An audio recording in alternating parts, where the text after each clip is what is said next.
जय मसीह की। आज मैं आपसे बात करना चाहता हूँ, बताना चाहता हूँ कि मैंने क्यों यूट्यूब का माध्यम चुना है, ये ऑनलाइन माध्यम चुना है कि परमेश्वर की सेवा में इसके द्वारा करूँ और वचन को या प्रार्थनाओं को या प्रोफेटिक वर्ड को या परमेश्वर में कैसे बढ़ा जा सकता है उसको मैं कैसे यूट्यूब के माध्यम से रखना चाहता हूँ और क्यों मैंने इस प्लेटफॉर्म को चुना है। तो आइए आपको बताता हूँ कि मैंने क्यों इस माध्यम को चुना है। मैंने इस माध्यम को इसलिए चुना है कि बहुत समय से मेरे मन में था, मेरी दिल की इच्छा थी, मेरी आत्मा में था कि यूट्यूब के माध्यम से जो परमेश्वर मेरे से बात करता है, जो मैंने उससे सीखा है, मैंने बढ़ा है, असफलताओं से सफलता को पाई है और परमेश्वर में बढ़ना सीखा, उसके साथ चलना सीखा। निराशा में जब कुछ नहीं था तब भी परमेश्वर के साथ चलना सीखा। तो मैं चाहता हूँ कि आज का यूथ या आज जो मसीह में है, जो मसीह में बढ़ना चाहते हैं, असफल है किसी न किसी वजह से, तो कैसे परमेश्वर बढ़ सकते हैं इन सब बातों को, क्योंकि जब उसने मेरे जीवन में किया है तो आपके भी जीवन में करेगा। तो मैंने क्यों ये ऑनलाइन माध्यम को चुना, तो मैं बताना चाहूँगा। वर्तमान में मैं पैरामिलिट्री फोर्स में एक जवान के रूप में कार्यरत हूँ। तो इसके साथ मेरा बाहर निकल के सुसमाचार बता पाना या वचन बता पाना या किसी कलीसिया में जाके सेवा कर पाना आज मेरे लिए मुश्किल है। तो कहीं ना कहीं मेरी आत्मा में था कि यूट्यूब एक माध्यम है जिसके द्वारा मैं वचन को बता सकता हूँ, परमेश्वर में कैसे बढ़ना है, कैसे चलना है। जैसे मैंने सीखा मैं वही लोगों को बता सकता हूँ और जैसे परमेश्वर मुझे छुड़ाया है तो डेफिनेटली वो औरों को छुड़ाएगा। तो ये दर्शन, एक विज़न कहीं ना कहीं मेरे मन में था।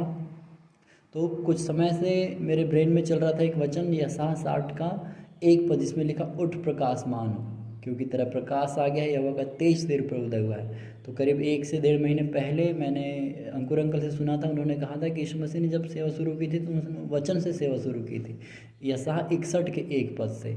उन्होंने कहा था वचन तुम्हारे बीच में पूरा हुआ है कि परमेश्वर ने मेरा अभिषेक किया सुसमाचार सुनाने के लिए।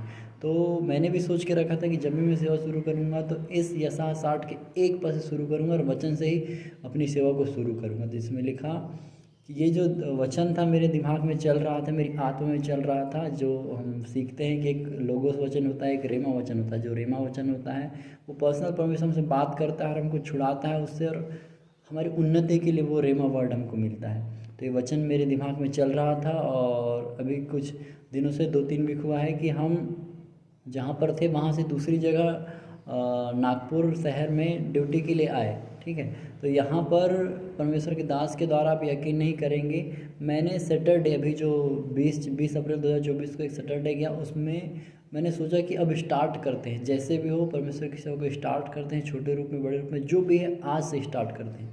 तो मैंने एक शॉर्ट वीडियो आप देखिएगा मैंने अपलोड किया, लेकिन किसी कारण से मैंने सैटरडे को नहीं डाल पाया और उस वचन को रिकॉर्ड किया था यशायाह 60 का 1 पद को कि उठ प्रकाशमान हो। और अब यकीन नहीं करेंगे, संडे के दिन मैं आके चर्च में बैठा हूँ, जिस चर्च में मैं रिकॉर्ड कर रहा हूँ इसी चर्च की बात है। जिस परमेश्वर के दास ने मेरी भविष्यवाणी की वो मलयाली है, केरल से है। तो वो पर्सनली मुझे नहीं जानते ना मैं उनको नहीं जानता। तो मैं बैठा हुआ हूँ और वो जब प्रार्थना कर रहे हैं तो जब उन्होंने मेरे अभिषेक को रिलीज़ किया, उन्होंने बताया कि परमेश्वर पवित्र आत्मा आपसे कहना चाह रहा है कि तू अपने परिवार के नाम से नहीं पर इस दुनिया में यीशु मसीह के नाम से जाना जाएगा। मैं आपको बता नहीं सकता उस समय मेरी हालत क्या थी, एकदम से शून्य हुआ जा रहा था। फिर उन्होंने इस वचन को निकाला जहाँ लिखा कि उठ प्रकाशमान हो क्योंकि तेरा प्रकाश आ गया, यहोवा का तेज तेरे पर उदय हुआ है। मेरे लिए अनबिलीवेबल था कि ये वचन कैसे यहाँ पर निकल सकता है। तो मैं जब ये मेरे जहन में था, मैंने जब सोचा था कि प्रभु इस वचन से सेवा शुरू करनी, यूट्यूब में प्रीच करना है, बताना है लोगों की कैसे बढ़ा जा सकता है, प्रार्थना करनी है लोगों के लिए यूट्यूब में, तो कहीं ना कहीं मेरे अंदर डाउट था कि मेरे मन का हो सकता है, मेरी इच्छा हो सकती है, ये बहुत सारे सवाल थे पर कहीं ना कहीं मेरे मन। पर संडे के दिन परमेश्वर ने सारी चीज़ें क्लियर की जो मेरे मन में था, जो मेरे जहन में था। कहीं ना कहीं मैं डाउट में था कि मैं यूट्यूब में जाऊँ ना जाऊँ, ऑनलाइन जाऊँ ना जाऊँ, कैसे प्रीच करूँगा, क्या करूँगा। लेकिन संडे के दिन परमेश्वर ने सारी चीज़ को क्लियर की और फिर परमेश्वर के दास ने कहा कि जो आज आपके माध्यम है आप उसे शुरू करो। आपको सिर्फ खड़े होना है, बातें करनी, लोगों को बताना परमेश्वर आपके साथ है। जैसा कि यहोशू से परमेश्वर ने कहा जैसे मैं मूसा के साथ रहा वैसे ही तेरे संग रहूँगा। तो वही परमेश्वर ने आज मुझसे कहा, बीते समय मुझे सिखाया कि जैसे मैं मूसा के साथ था वैसे ही तेरे संग रहूँगा, ना तुझको छोड़ूंगा ना त्यागूंगा। आमीन। तो सच में परमेश्वर मेरे साथ है, मैं खुश हूँ इस बात से और इस सेवा से जो परमेश्वर ने मुझे दी है।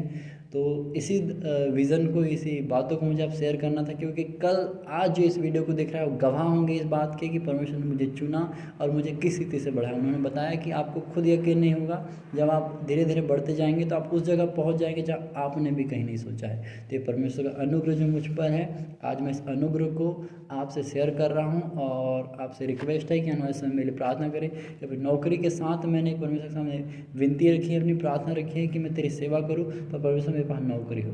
परंतु वो होता है कि परमेश्वर की योजना जो होती है वही करता है, पर हमारी प्रार्थना हम रखते हैं। जैसे यीशु मसीह ने भी गत्सेमनी बाग में प्रार्थना को रखी थी, अंत में कहा प्रभु मेरी नहीं परंतु तेरी इच्छा पूरी हो जाए। तो मैं भी परमेश्वर से कहता हूँ, मेरे जीवन में, आप जो देख रहे हैं उनके जीवन में, हम सब के जीवन में हमारी नहीं परंतु परमेश्वर की इच्छा पूरी होनी चाहिए और वो होगी। आमीन। तो अगर आपको मेरे साथ जुड़ना है तो आप वीडियो को, चैनल को सब्सक्राइब कीजिए, बेल आइकन को दबा लीजिए कि जो भी वीडियो मैं अपलोड करता हूँ कि मसीह में कैसे बनना है, कैसे मजबूत हो सकते हैं, तो इन सभी वीडियो को लेकर के आप चैनल को सब्सक्राइब कर सकते हैं, मेरे साथ जुड़ सकते हैं। धन्यवाद।